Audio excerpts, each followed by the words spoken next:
Deus é poderoso para fazer infinitamente mais do que tudo que pedimos ou pensamos, segundo o seu poder que habita em nós. A matéria-prima para o teu milagre, ela não vai vir, ela já veio. Deus não vai te dar, Deus já te deu. É por isso, irmão, que quem não sabe quem é, está cansado buscando conquistar aquilo que na cruz Deus já te deu. Irmão, o evangelho não é sobre conquista, evangelho é sobre herança. Tem muita gente tentando conquistar, tentando fazer, tentando se tornar aquilo que na cruz Jesus já conquistou, Ele já te tornou, Ele já te deu. Por isso que o sentido da vida é para dentro. Deus já colocou, irmão, só está adormecido. Você precisa deixar Ele trazer isso para fora. As respostas já estão dentro. A identidade já está dentro.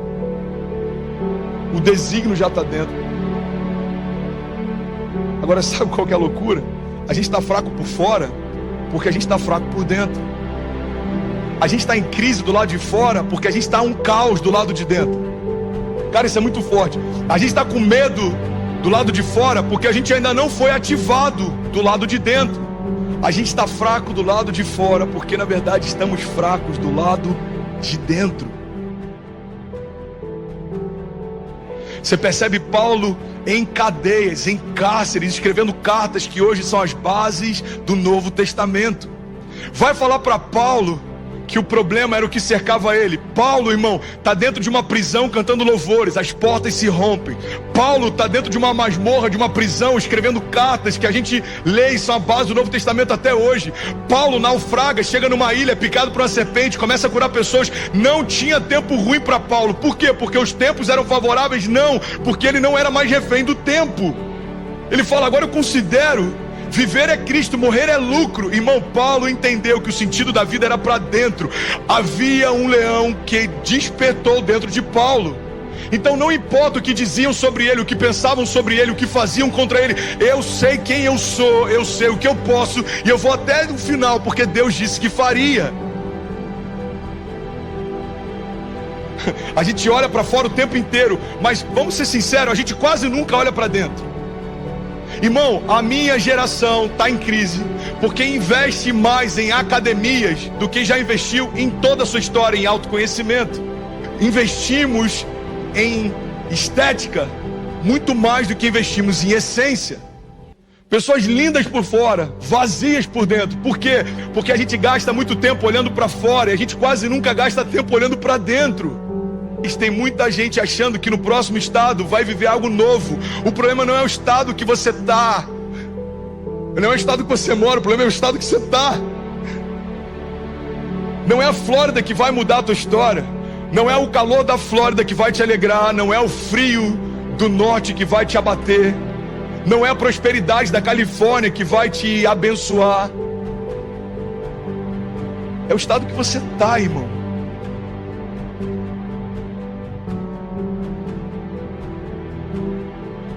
A gente vê bilionários que tiram a própria vida porque se tornaram milionários. O problema dele não era a fortuna, o problema dele era a pobreza. Ele era tão pobre que ele só tinha o dinheiro. É por isso que é possível um compositor não ouvir ou um pintor não enxergar, porque ele acessou o mundo interior e ele só está trazendo para fora aquilo que ele já acessou dentro. Pai, coloca para fora a vida que o Senhor já depositou dentro. Existe um leão dentro de nós, irmão. Nós somos quem Ele diz que nós somos. Existe um leão dentro de nós. O problema é que tem muita gente miando quando já deveria estar rugindo, irmão. Para de miar, porque ninguém que se compadece de você pode mudar a tua história. Começa a rugir, porque aquele que já mudou a história só está esperando o teu primeiro passo de fé. Eu não sei se já te disseram, mas crescer dói. Os sociólogos têm chamado a nossa geração de geração Peter Pan. Uma geração que vive na terra do nunca e que está o tempo inteiro buscando conforto. Uma geração que quer ser poupada dos processos, que quer ser poupada das dores do processo. O problema é que quando eu sou poupado da dor do processo, eu estou sendo afastado também da oportunidade do crescimento. Irmão, se você tem sentido dor, se alegra, existe algo sendo gerado em você. Existe um crescimento sendo gerado em você. Existe uma força que brota em meio à minha dor. Tem muita gente desistindo, irmão, dos processos porque se esqueceu do propósito. O que a gente aprende com isso é que às vezes a gente consegue vencer a dor no início da jornada, mas o que vai mudar a nossa história é se a gente conseguir vencer a dor no meio do caminho. A dor não é um problema, o problema é viver algo vazio. A dor é um ótimo servo, ela serve você para que você seja cauteloso, mas ela é um péssimo mestre, porque ela vai definir quais são os seus limites e até onde você pode ir. Vamos ser sinceros, irmão, olha para mim, quantas coisas você teria deixado de viver se você tivesse parado quando algo começou a doer. Que é muito melhor a dor do crescimento do que a dor da atrofia. Irmão, eu prefiro doer, sentir dor porque estou crescendo, do que sentir dor porque parei de crescer. Você está comigo? Se a dor é quem começa a me liderar, eu só vou fazer aquilo que não dói. E aí eu não acesso a maturidade, porque eu preferi ficar numa zona de conforto. Vai doer o processo? Vai, então não quero. Vai doer o processo? Não, então eu não quero. O problema é que quando eu aborto o processo, eu aborto o milagre. Quando eu aborto o processo, eu aborto a promessa. A questão é se você vai deixar a dor parar você ou não. O que me sustenta no dia mau é uma visão e uma palavra. Visionários são homens que desenvolveram a capacidade de passear no tempo. Então eles foram no futuro, viram coisas e voltaram para o presente para contar o que viram. Todo visionário consegue ver além do seu tempo. Todo visionário tem uma visão que vai além das suas circunstâncias. Todo visionário consegue ver além da sua dor. Porque tinha dor na construção da arca, mas existia uma visão que fazia com que Noé não parasse. Tinha dor durante a jornada de Pedro, em meio a cativeiros e prisões, mas existia uma visão que fazia com que ele suportasse a sua dor.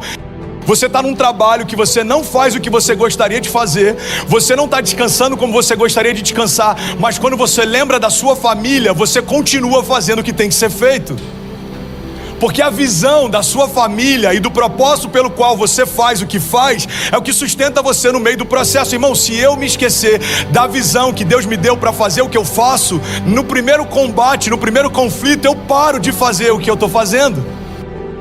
Eu entendo que o meu problema não é sentir dor no meio da jornada. O meu problema é gastar a única vida que eu tenho para não construir nada que vai falar comigo na eternidade. Você foi criado para criar algo eterno. E é por isso que se você gastar toda a sua vida com coisas que só terminam em você, você pode ter sucesso segundo os critérios dos homens, mas você vai se sentir vazio dentro de si. Por que tem gente que alcança o sucesso profissional e ainda assim se sente vazio? Porque não existe nada pior do que um sucesso completamente vazio de propósito.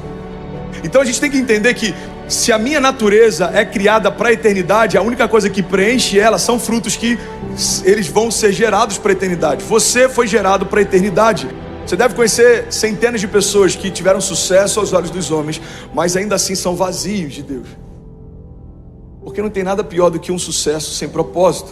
A gente precisa entender que a vergonha de ontem vai se transformar no milagre de hoje. Então uma vergonha familiar pode transformar você num canal de cura para famílias. Uma vergonha financeira, uma quebra, uma falência pode transformar você num canal de vida para ministrar sobre provisão. É que em todo o processo da nossa jornada de fé vai existir dor, mas existe uma força que brota dessa dor. Você está comigo? Diga amém. Deus dá uma direção para Noé e ele fala: filho, prepara uma arca. Quando Deus pede para Noé fazer isso, não existia chuva ainda. Então Deus está dando uma direção para que Noé faça algo que não faz sentido, num tempo que não faz sentido. Você está comigo? Você pegou? Então Noé começa a construir o que Deus falou. Noé começa a construir uma arca. E ele passa 1 década, 2 décadas, 3 décadas. Noé está lá, confiante na única palavra que ele recebeu. Ele está construindo a arca. Até que chega um tempo em que a chuva começa a cair. E Deus fala: olha, agora você vai para dentro da arca, fecha as janelas, fecha todas as portas de acesso, para que ninguém entre.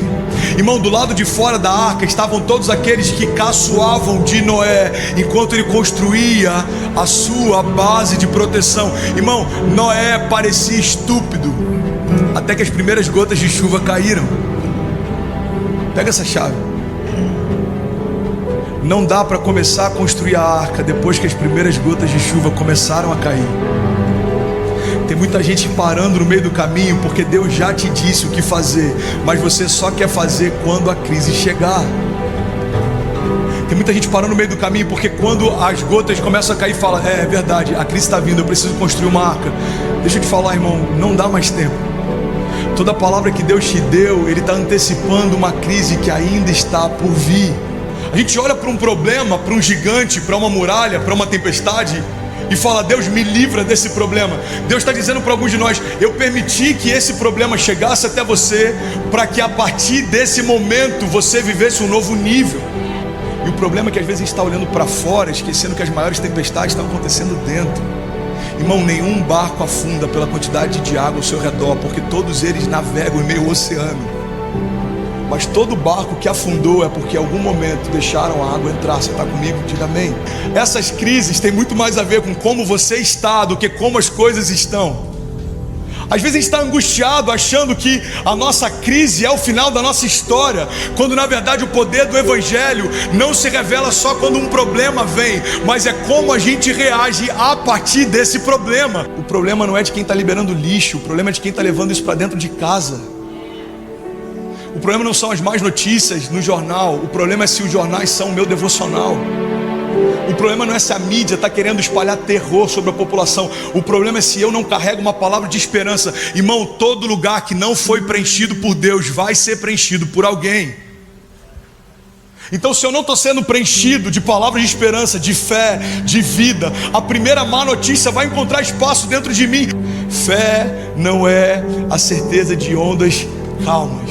Fé é a certeza de que mesmo que elas me afundem, Deus sempre me traz à tona de novo. E de novo, e de novo, e de novo. E esse é o poder do testemunho, porque em algum momento alguém vai afundar do teu lado e você vai falar: ei irmão, fique em paz, eu já tive onde você está. Sabe qual que é o poder do Evangelho? Não é a gente apontar o erro do outro, mas a gente liberar o destino sobre o outro. Eu sei o que você está passando, mas eu quero trazer você para aquilo que eu estou vivendo. Irmão, Evangelho nada mais é do que impulso.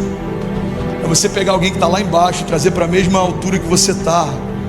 Não tem vergonha em recomeçar, irmão. A vergonha é olhar para o meu problema mais do que a minha promessa.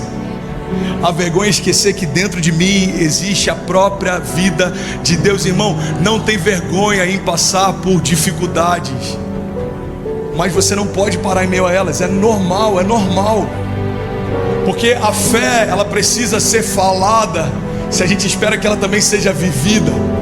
Quantas vezes a gente vê Jesus perguntando para alguns homens: ei, o que você quer? Porque na verdade ele queria ouvir daquele homem: o que você crê? O que você quer? O que queres que eu te faça? Jesus, eu quero voltar a enxergar. Então seja feito conforme a sua fé. O que você quer? Jesus, eu quero poder ser livre dessa lepra e voltar para minha família. Então seja feito conforme a sua fé. A questão não é se Jesus tem proporcionado encontros. A questão é se a gente está dizendo para Ele o que a gente precisa quando esse encontro acontece. Deus é poderoso para fazer infinitamente mais do que tudo aquilo que pedimos ou pensamos, segundo o seu poder que em nós atua. Ele sempre faz mais do que esperamos. A verdade é que o Evangelho não tem a ver com diminuirmos as nossas expectativas. O Evangelho tem a ver com nós aumentarmos a nossa fé. A gente está o tempo inteiro tentando ressignificar o que Deus pode fazer, quando na verdade Deus quer elevar a nossa expectativa naquilo que Ele vai fazer. Às vezes a gente está se eximindo da nossa responsabilidade, acreditando que alguém pode fazer por mim aquilo que só eu posso fazer. O que eu quero te lembrar é que talvez hoje o que você entende como sendo um problema que vai te parar, eu declaro o nome de Jesus, irmão, pode ser um milagre que vai te mover. Depende de como você encara a sua tempestade. Tem muita gente achando que a coragem começa quando o medo termina. Mas a coragem só existe porque o medo existe. Quando esse gigante sair, eu avanço. Quando a tempestade cessar, eu começo. Quando a crise parar, eu vou empreender. Quando na verdade a coragem não é uma resposta de Deus quando o problema acaba. Coragem é uma porção de algo que não é seu, mas que faz com que você persevere independente do que você está sentindo por dentro. Em tempos de crise é necessário coragem. Em tempos de paz, André, também. Coragem para não se acomodar quando deveria estar avançando. Coragem para dar passos de fé mesmo quando está tudo bem. Irmão, o evangelho não é uma resposta só para dias maus. O evangelho é o único caminho pelo qual a gente continua de pé. Então você tem que ter coragem até de deixar para trás coisas que foram boas por um tempo, mas não são mais de Deus para você. Então às vezes a gente tem coragem para começar, mas não tem coragem para se desprender e recomeçar. Porque às vezes temos coragem para dar os primeiros passos, mas quando chega a primeira luta, a gente prefere recuar. Irmão, viver o novo não tem a ver só com sair do velho, mas tem a ver com continuar caminhando enquanto nada acontece. Faz sentido? Enquanto nada acontece, enquanto parece que coisas não estão se movendo, enquanto parece que portas não estão se abrindo, é exatamente nesse lugar que a gente precisa de ainda mais coragem. Coragem não é só para quem está em crise. Coragem é necessária para qualquer pessoa em qualquer estação. Quem sabe o que carrega não tem dúvidas em relação ao futuro que o aguarda. Você está comigo? Diga amém. Coragem tem a ver com a gente se lançar. E às vezes a gente acha que dar passos em direção ao desconhecido significa que você está dando passos incertos. É que quando caminhamos com Deus, por mais que a nova estação seja desconhecida, ela nunca vai ser incerta. Existe uma diferença entre o que é desconhecido e incerto. O desconhecido é porque eu não conheço, não significa que Deus não saiba. Agora o que é incerto, irmão, é que pode dar certo ou não. Tem muita gente caminhando com Deus, acreditando que Deus propõe estações incertas. Assim, são muitos de nós que preferem a segurança do conhecido do que o extraordinário desconhecido em Deus. A coragem não começa quando o problema termina. A coragem só existe porque os problemas existem. A coragem só existe porque os gigantes existem. Então não dá para experimentarmos uma porção sobrenatural de Deus se ainda não estamos cheios de Deus. Às vezes o que nos falta não é coragem, às vezes o que nos falta é o próprio Deus, irmão, se movendo dentro de nós, a consciência da presença, a consciência de que eu carrego dentro de mim o mesmo poder que ressuscitou Jesus Cristo dos mortos. Olha que interessante, se um herdeiro não sabe que tem uma herança, ele vai morrer sem acessar a herança que estava disponível para ele. Não tem a ver só com o que eu carrego, mas tem a ver com a consciência que eu tenho a respeito daquilo que eu carrego. O poder da consciência dá acesso a realidades que já são suas, mas enquanto você não sabe que tem, você vive como se não tivesse. A coragem precisa partir desse pressuposto. Consciência, eu preciso trazer à minha memória que eu carrego dentro de mim o mesmo Espírito que ressuscitou Jesus Cristo dos mortos. Quando eu lembro que o poder que habita em mim ressuscitou Jesus, não dá para ter tanto medo em relação ao futuro. Porque se nem a própria morte, que é o limite final da criação, foi capaz de parar esse poder que em nós atua, não é uma crise financeira, imigratória ou familiar que vai parar você. Cuidado com seus pensamentos, porque eles se tornam palavras. Cuidado com as suas palavras, porque elas se tornam ações. Cuidado com as suas ações, porque elas se tornam hábitos. Cuidado com seus hábitos, porque eles se tornam o seu caráter. E tome muito cuidado com o seu caráter, porque eles se tornam o teu destino. As nossas ações, elas podem ser planejadas. As nossas ações, principalmente nas redes sociais, podem ser editadas, filtradas, selecionadas. Mas as nossas reações são genuínas e as nossas motivações também. Mudar a perspectiva, mudar a nossa mente, mudar a nossa mentalidade, as nossas motivações. Tudo isso que eu estou te propondo não acontece na força do braço. A gente não pode apertar um botão e a nossa mentalidade muda. Sabe, o tipo de pensamento que você tem diz muito a respeito do tipo de vida que você vai viver. É a tua mente que está sendo vencida. É o nosso campo de batalha. É lá onde muita coisa é definida. É lá onde muita coisa é liberada. É lá onde a criação que seus filhos vão ter vai ser definida. Existe um sistema, e esse sistema é composto por pensamentos, perspectivas. Esse sistema é a nossa mente. E a forma como ela está vai definir o que a gente faz e por que a gente faz o que a gente faz. É por isso que mais importante do que as nossas ações são as nossas motivações, porque as nossas ações podem ser calculadas, irmão. Você pode ser o opressor que o teu pai foi, ou você pode ser alguém que você desejava que o seu pai tivesse sido e ele nunca conseguiu ser. Você pode ser para tua esposa aquilo que você viu o teu pai fazendo e você rejeitava, ou você pode ser para ela alguém que você nunca viu o seu pai ser.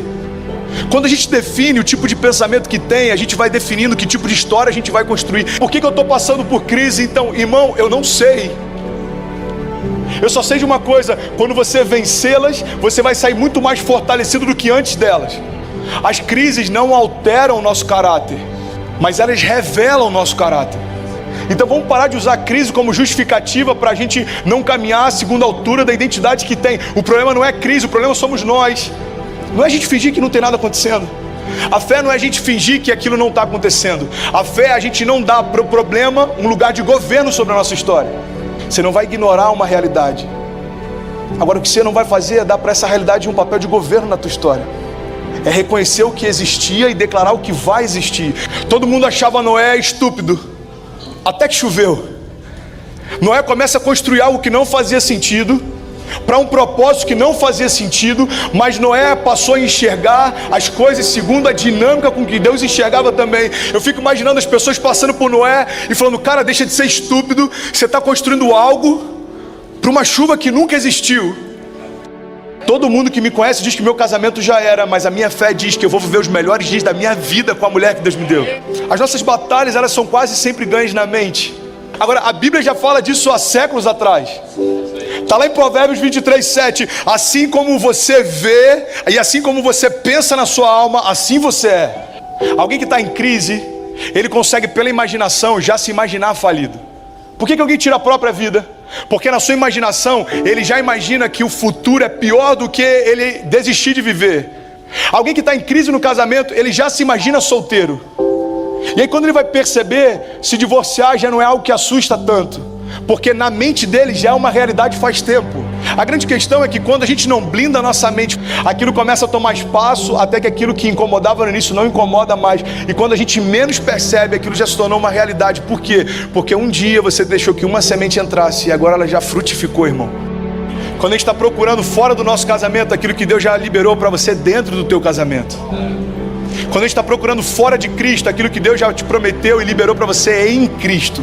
Muda os teus pensamentos e começa a enxergar o que te cerca de outra forma, e você vai perceber que você está se cansando para conquistar algo que você já recebeu. A fé não é a gente murmurar do que a gente tem, é a gente declarar o que vai ter. Entenda isso. O meu casamento não é o que Deus me prometeu, então ainda não é o final da minha história. Quer um convite para enxergar suas crises de uma forma diferente? Toda crise carrega sementes sobrenaturais. Você está vivendo a maior crise da tua história? Então celebra, porque no meio da maior crise da tua história você vai viver o maior milagre da tua história também. Se os teus olhos forem bons, todo o teu corpo terá luz. A forma como você enxerga o mundo vai mudar o mundo dentro de você. Não diminua a tua expectativa, aumenta a tua fé. Não diminua a tua expectativa para ela se acomodar dentro da tua rotina, não, aumenta a tua fé. Deus, tudo que eu preciso é um milagre, então continua crendo no milagre e já começa a agradecer por ele. Pessoas esvaziadas da expectativa num Deus que pode todas as coisas têm crido mais em impossibilidades do que aqueles que carregam a própria vida de Deus dentro de si.